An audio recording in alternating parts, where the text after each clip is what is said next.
ઈ બેનનો દીકરો એટલે મારો ભાણેજ થયો, અને તમે એને કાપી નાખો એ કેમ હાલે?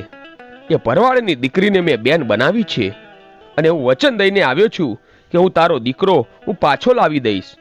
તો મહારાજ, મને કાપી નાખો, મારું બલિદાન આપી દો, પણ આ દીકરાને પાછો આપો. અને હું તમને વચન આપું છું, અને મારા ઠાકરના સમ ખાઈને કહું છું કે હું આ દીકરાને મૂકી અને જેસરના મેળામાં જઈને જરૂર પાછો આવીશ.